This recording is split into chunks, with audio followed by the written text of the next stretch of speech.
দীর্ঘ 17 বছর পর মহেশখালীতে জামায়াত ইসলামীর জনসভা। প্রথমবার এই জেলায় দলের আমির ডক্টর শফিকুর রহমান সকাল থেকেই নানা জায়গা থেকে মিছিল নিয়ে নতুন বাজার প্রাইমারি স্কুল মাঠে জড়ো হন দল ও জোটের কর্মীরা। বেলা 12টায় সমাবেশে যোগ দেন জামায়াত ইসলামীর আমির ডাক্তার শফিকুর রহমান। বার্তা দেন 5 বছরের মধ্যে অর্থনৈতিকভাবে সমৃদ্ধ নতুন বাংলাদেশ গড়ে তোলার। প্রতিশ্রুতি দেন পাচার হওয়া অর্থ ফিরিয়ে আনার। বাংলাদেশের যে পরিমাণ টাকা লুণ্ঠন করে বিদেশে পাচার করা হয়েছে, বাংলাদেশ ব্যাংকের হিসাবে এটা হচ্ছে 28 লক্ষ কোটি টাকা, বাংলাদেশের বার্ষিক বাজেটের 4 গুণ। এটা কার টাকা? এটা আপনাদের টাকা, এটা জনগণের টাকা। এই টাকা চোররা, ডাকাতরা, লুণ্ঠনকারীরা চুরি করে বিদেশে পাঠিয়ে দিয়েছে। আমরা আপনাদেরকে কথা দিচ্ছি, ইনশাআল্লাহ ওদের পেটের ভিতরে হাত ঢুকায় বের করে আনবো ইনশাআল্লাহ। জামায়াতের আমির বলেন, ক্ষমতায় গেলে মহেশখালী লবণ শিল্পের শ্রমিকদের জন্য আধুনিক প্রযুক্তির ব্যবস্থা করবে জামায়াত। এই অঞ্চলকে ইকোনমিক জোন হিসেবে গড়ে তুলে কর্মসংস্থানেরও আশ্বাস দেন তিনি। যুব সমাজের হাতে ইনশাআল্লাহ আমরা অপমানজনক বেকার ভাতা তুলে দেব না, আমরা সম্মানের কাজ তুলে দেব ইনশাআল্লাহ।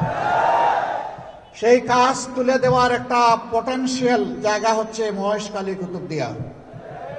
এখানে মাতারবাড়ি গভীর সমুদ্র বন্দর কেন্দ্র করে এটাকেই আল্লাহ চাইলে আমরা সিঙ্গাপুর কিংবা হংকংয়ের চাইতে আমরা আরো ভালো মানে যেতে পারবো। কক্সবাজার 2 আসনের জামায়াত প্রার্থী হামিদুর রহমান আজাদকে দাড়িপাল্লা তুলে দেন জামায়াত আমির। ধরেন, জাতির দায়িত্ব নিতে হবে, উঁচু করে ধরেন। আরে ভাই, প্রতীক আছে। 5টি জনসভার মাধ্যমে চট্টগ্রাম অঞ্চলের নির্বাচনী জনসভা শেষ করবেন জামায়াতের আমির।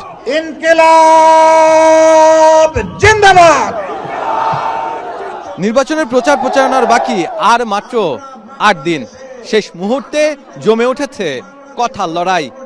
জামায়াতে ইসলামীর আমির মহেশখালীতে এসে বার্তা দিলেন, আগামীর বাংলাদেশ হবে দুর্নীতিমুক্ত এবং চাঁদাবাজ মুক্ত।